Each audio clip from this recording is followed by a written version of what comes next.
where it gets fun. So basically what I did then was I created my basic shape on the outside and got rid of the hair that I don't need.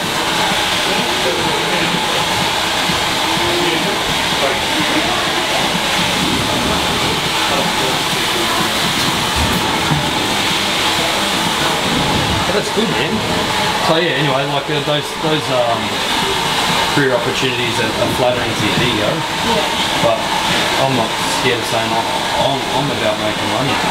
Not that I'm a money whore or money hungry, but at the end of the day, I've got a young child and I've got a wife, and they are my first priority. So I need to make sure that whatever it is I do is in the best interest of them. And like I said to my wife when I got back from Sassoon, do you really want to move to a country where you have no friends and family? With a young child? Yeah, okay, we're going to make bucketloads of cash. I'll probably be making $300,000–400,000 a year, but what's the trade-off? Well, the trade-off is that you're isolated. You have no friends, you have no network. When the child's sick, you don't know how the medical system works, you don't know anything about how America works, and that takes time in itself. Yeah. How old's your little kid? She'll be 3 in February. She's not quite little baby anymore. She's cheeky actually. Yeah. That's like I like Spike. Yeah, no, last year I was in au pair with an Irish family. So Arthur was 3 when I was there in January, and then Belle was 7. And yeah, he was a cheeky little bugger. Like, he'd always have this little cheeky grin when he'd do something. And yeah, like we had the royal wedding last year, and I went to the Harry Potter premiere. And we did our own little royal wedding at the primary school. And everyone was dressed in their little suits and everything, and then Arthur was dressed in a skull suit. And everyone was like, who was that guy? And I was like, oh, that's like a skull. And he is a bit of a laugh. And like, I had my laptop with a Mac laptop while they were laughing. We used to love recording to make videos. You could see the credits. Yeah.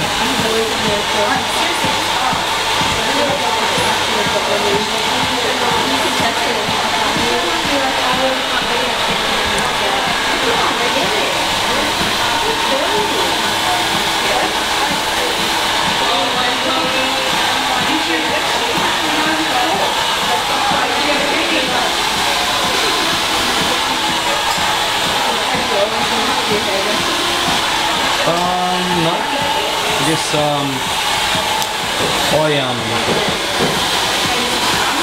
was probably expected to do something much more, and not that hairdressing doesn't require intelligence, but I think I was expected to go to the uni and do something academic like that. But it just didn't end up that way.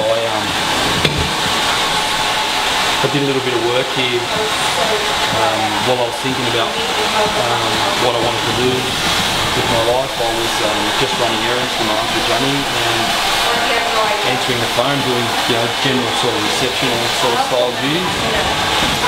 And I got exposed to the industry that way, and I guess I was inspired by my uncle. I saw how he interacted with his customers, and it was a serious place, but it was also a place of, he always made a point about making sure that it was a nice environment for staff. It was always pleasant. I mean, hairdressing's not always pleasant. It's a very high pressure environment, so we always try and minimise those situations. And I thought I might really, like this, and one thing led to another. And I guess the thing that attracted me to it was the ability to interact with females all day, and I'm happy to say that. I've always found that I got along with females better than I did men, and I guess I got into it pretty much for that, because I liked interacting with females. So then I realised very quickly that was all well and good, but you actually had to be good at doing their hair. You can't just rely on your conversation all the time.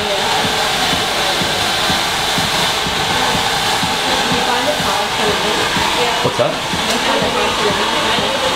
Extremely hard. Hairdressing or hair cutting which is what I'm passionate about. And I mean, you have to obviously learn all facets of hairdressing to get a qualification. But hair cutting is very, very difficult and requires a lot of thinking, a lot of mathematics, a lot of geometry.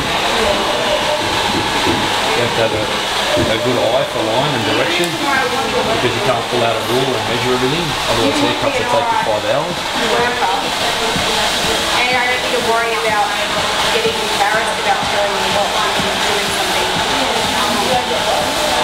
Like with Jason, I can't tell him anything because he's speaking longer than me. You know what I mean?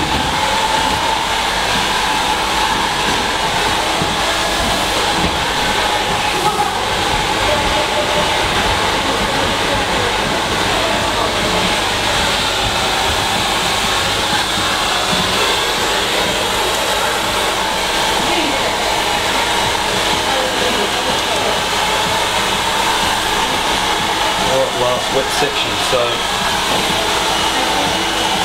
once I've cut this, I'm going to dry it off, and then we're going to do the rest of the haircut dry.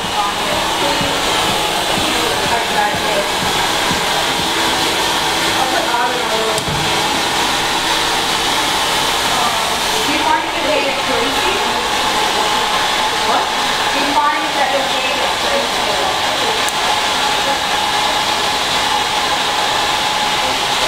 Obviously, like on the last day, like if I don't wash it for like 3 or 4 days, so it just gets dry.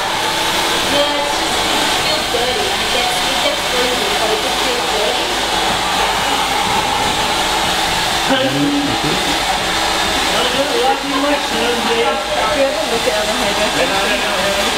What's that?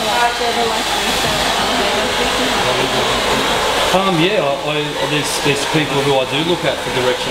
One of the people who I've always looked at direction is my uncle Johnny. You know, we've always done collaboration. We always talk about hair and cutting and how we think we can do it better for our customer. But in terms of people I don't interact with in my own environment, the international director for Vidal Sassoon Marquez, just in 3 days I spent with him in 2010, just unlocked the whole realm of ways to cut hair that I knew that existed, but I just for some reason didn't use them in my day-to-day hairdressing. So he made a big difference, and you know, I always look at other people to see what they're doing, because at the end of the day you don't always know everything. You can always learn. If you don't think you can, especially in our industry, you probably should do something else, because as you know, with fashion, it's forever changing, same as hair,